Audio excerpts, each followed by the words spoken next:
అనంతపురం నగరంలో పారిశుద్ధ్యం లోపించిందని అనంతపురం నగర వ్యాప్తంగా ఇక్కడ చూసిన వ్యర్థాలు, ప్లాస్టిక్ కవర్ల దగ్గర నుంచి మొత్తం వ్యర్థాలన్నీ రోడ్లపైన ఉంటున్నాయని, అదే వాటిని ప్రభుత్వం అధికారులు పట్టించుకోవడం లేదని, ప్రజలు దీంతో చాలా ఇబ్బందులు పడుతున్నారని ఆర్పిఎస్ వ్యవస్థాపక అధ్యక్షుడు పోతుల నాగరాజు జిల్లా కలెక్టర్కు వినతిపత్రం అందజేశారు.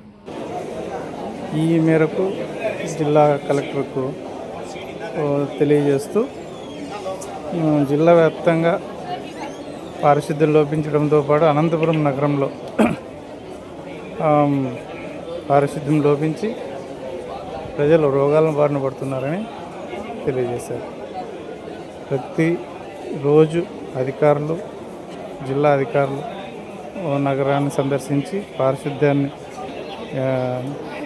సంరక్షించాల్సిన అవసరం ఎంతైనా ఉందని, పారిశుద్ధ్యాన్ని చూసి అధికారులు ఎప్పటికప్పుడు క్లియర్ చేయాలని చెప్పేసి అధికారులను కోరారు.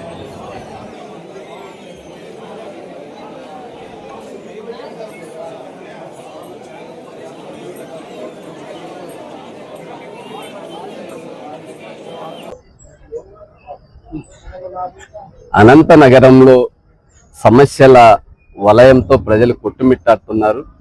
ఆ సమస్యలను ఈరోజు గ్రీవెన్స్ సందర్భంగా రిజర్వేషన్ల పరిరక్షణ సమితి ఆధ్వర్యంలో జిల్లా కలెక్టర్ గారికి ఒక వినతి పత్రం సమర్పించడం జరిగింది.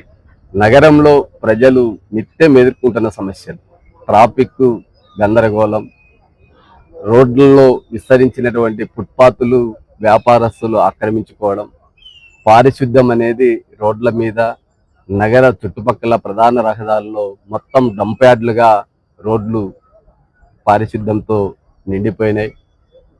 సోమవారం లేదా ఆదివారం మధ్యలో మనం చూస్తే చికెన్, మటన్, ఫిష్ వ్యర్థాలు, ఇంకా మిత్రుడు చెప్పినట్లుగా బార్బర్ షాపుల్లో ఉన్నటువంటి వ్యర్థాలు రోడ్ల మీద ఎక్కడ పడితే అక్కడ ఇష్టారాజ్యంగా ప్రజల యొక్క ఆరోగ్యాల్ని చిన్నాభిన్నం చేస్తూ ఉన్నాయి. ఇంకా ఆరోగ్యాల కోసం మనం తాగేటువంటి మంచినీళ్ళలో కల్తీ, పాలలో కల్తీ, తినే ఆహారంలో కల్తీ, రోడ్ల మీద అమ్ముతున్నటువంటి ఆహారం, బస్టాండ్లో, రైల్వే స్టేషన్లో అమ్ముతున్నటువంటి ఆహారం తిని ప్రజలు అనారోగ్యాల పాలవుతున్నారు. వీటిని కట్టడి చేయాల్సిన బాధ్యత జిల్లా అధికారులది, మున్సిపాలిటీ సిబ్బందిది, టౌన్ ప్లానింగ్ అధికారులది. వీరందరూ పని చేస్తున్నారా లేదా అనే విషయం జిల్లా కలెక్టర్ గారికి ఒక వినతి పత్రం ద్వారా సమర్పించడం జరిగింది. ఇంకా హాస్పిటల్స్ పరిస్థితి, నగరంలో 500 నుంచి 700, 800 రూపాయలు ఒక పేషెంట్కి టోకన్ తీసుకొని అడ్మిషన్ ఇచ్చేటువంటి పరిస్థితి డాక్టర్లను చూస్తున్నాం. ప్రజలు దీనివల్ల చాలా ఇబ్బందులకి గురవుతున్నారు. వాళ్ళ రోగాలు నయం అవుతున్నాయో లేదో కానీ ఆర్థికంగా ప్రజలు చిరిగిపోతా ఉన్నారు. హాస్పిటల్లో పనిచేసే డాక్టర్లు కావచ్చు, ప్రైవేట్ నర్సింగ్ వాళ్ళు కావచ్చు, హాస్పిటల్స్ కావచ్చు, ఈ టోకన్ సిస్టమ్ వల్ల ప్రజలు చాలా నష్టపోతున్నారు.